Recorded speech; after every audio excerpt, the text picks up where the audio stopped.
there's nothing to help. Watch me make it right, one by one.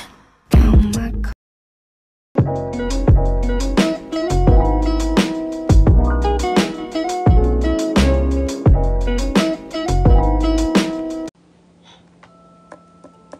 9 o'clock, finally arrived in Bath.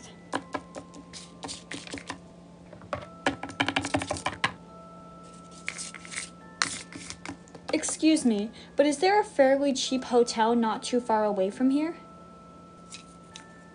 Try the Bell and Dragon.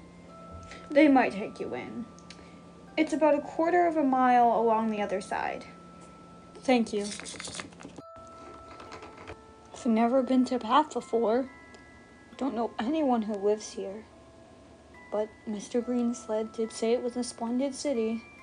Find your own lodgings and then go there to report to the branch manager as soon as I get myself settled. Okay. It's a very brisk place. Amazing. Whoa. Bed and breakfast? Whoa. Vase of flowers. Wow. Curtains. Animals. There's a dachshund and a parrot. Animals are a good sign. Oh. Okay, it's fake. This seems like a decent house to stay in. Better than the Bell and Dragon. I've spent a couple of nights in a pub before, and I liked it. This would probably be a lot cheaper, too. I better check out the Bell and Dragon first before I make up my mind. I can't. I just have to stay here. It's so nice. Oh. Please, come in. It's weird how fast she opened the door. There's too much desire to stay here.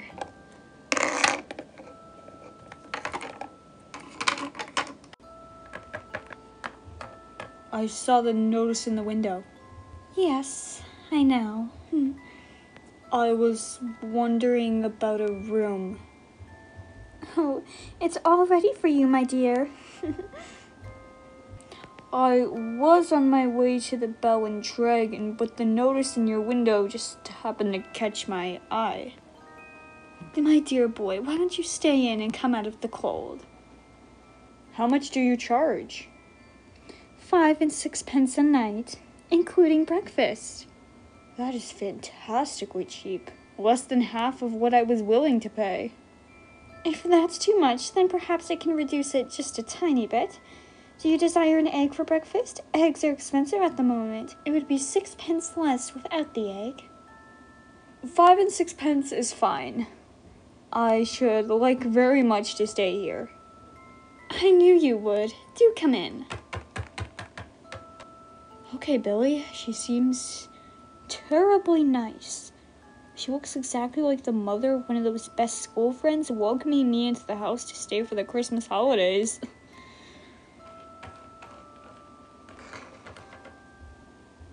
Just hang it there, and I'll help you with your coat. There are no other hats and coats on this hook. No umbrellas and no walking sticks. Nothing. We have it all to ourselves.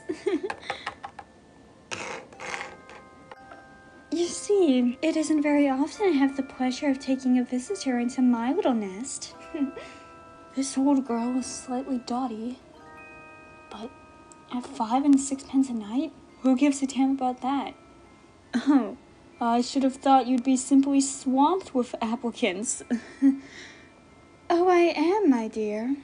Of course I am. But the trouble is, I'm inclined to be just a teeny-weeny bit choosy and particular, if you know what I mean. Yes. But I'm always ready. Everything's just ready day and night in this house on the off chance that an acceptable young gentleman will come along. And it is such a pleasure, my dear, Such a very great pleasure when now and again I open the door and I see someone standing there. Who's exactly right? Like you.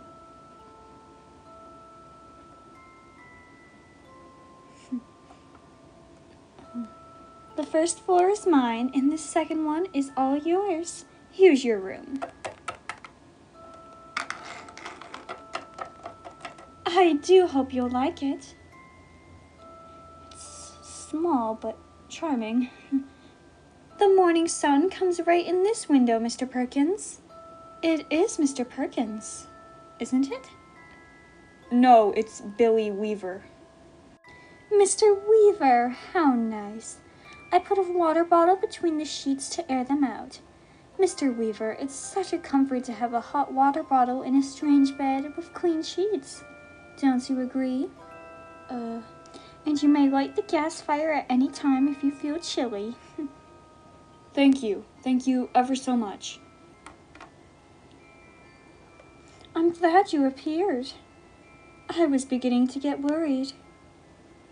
That's all right. You mustn't worry about me. And what about supper, my dear? Did you manage to get anything to eat before you came here? I'm not a bit hungry, thank you. I think I'll just go to bed as soon as possible because tomorrow I've got to get up rather early and report to the office. Very well then. I'll leave you now so that you can unpack. But before you go to bed, would you be kind enough to pop into the sitting room on the ground floor and sign the book? Everyone has to do that because it's the law of the land, and we wouldn't want to go breaking any laws at this stage of the proceedings, would we?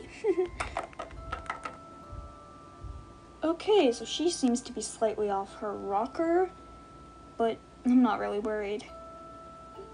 She's not only harmless, but she's also quite obviously a kind and generous soul. Maybe she lost her son in the war or something like that and never got over it. Yeah.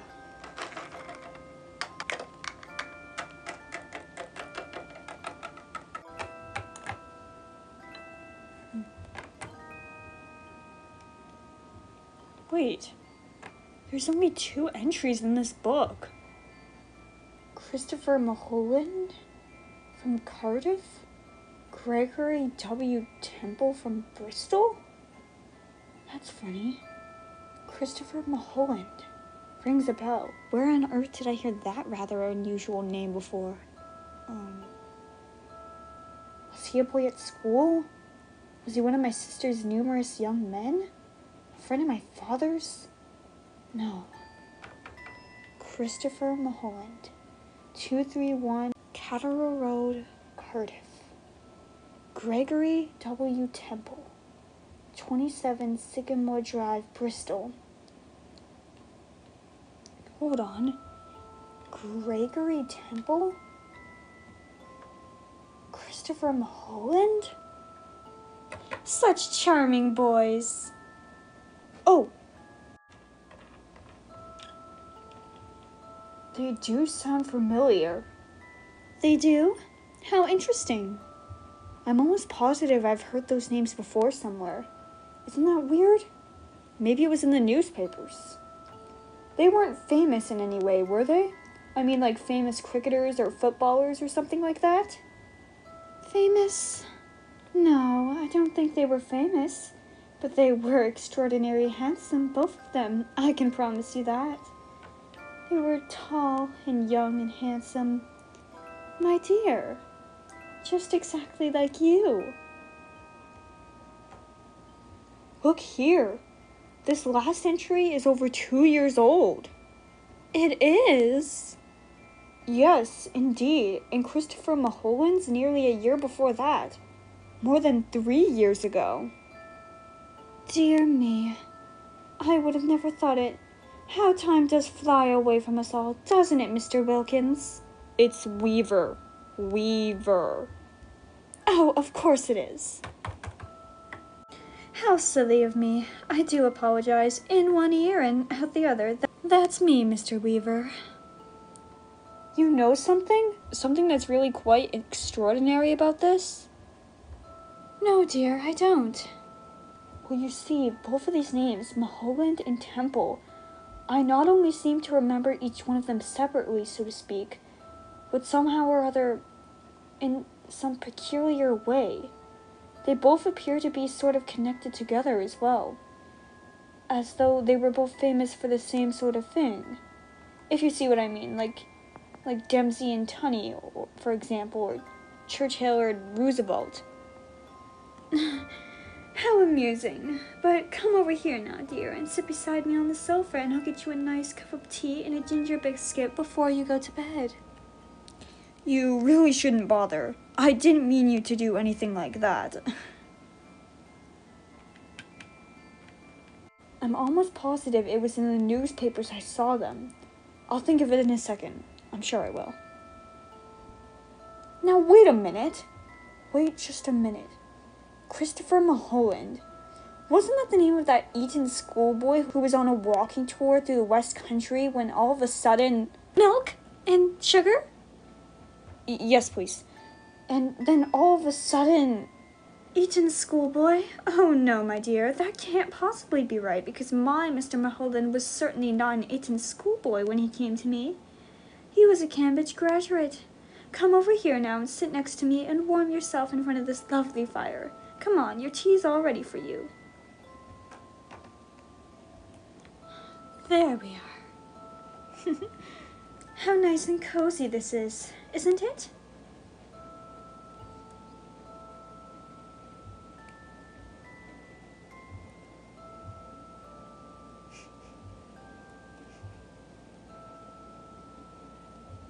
What smell is that? Pickled walnuts? New letter? The corridors of a hospital? Mr. Mulholland was a great one for his tea. Never in my life have I seen someone drink as much tea as dear, sweet Mr. Mulholland. I suppose he left rather recently? Left? But my dear boy, he never left.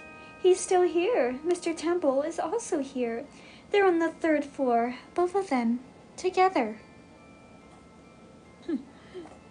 How old are you, my dear? 17. 17? Oh, it's the perfect age. Mr. Mulholland was also 17, but I think he was a trail bit shorter than you are. In fact, I'm sure he was, and his teeth weren't quite so white. You do have the most beautiful teeth, Mr. Weaver. Did you know that? They're not as good as they look. I've got fillings in the back. Mr. Temple, of course, was a little older. He was actually 28, and yet I never would have guessed it if he hadn't told me. Never in my whole life. There wasn't a blemish on his body. A what? His skin was just like a baby's.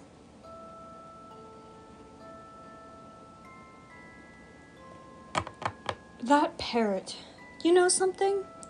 It had me completely fooled when I first saw it through the window from the street. I could have sworn it was alive. Alas, no longer. It is most terribly clever the way it's been done. It doesn't look like it's in the least bit dead. Who did it? I did. You did? Of course. And have you met my little Basil as well?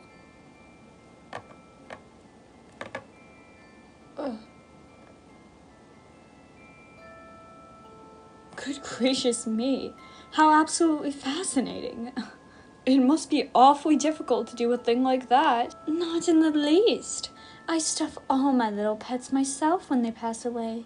Will you have another cup of tea? No, thank you. The tea tastes like bitter almonds. I don't really care for it. You did sign the book, didn't you? Oh, yes. Oh, that's good.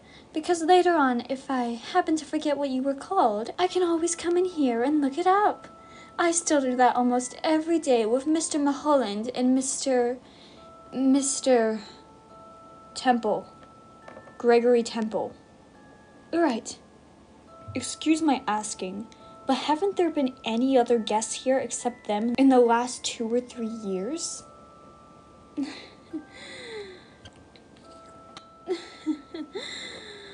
No, my dear. Only you.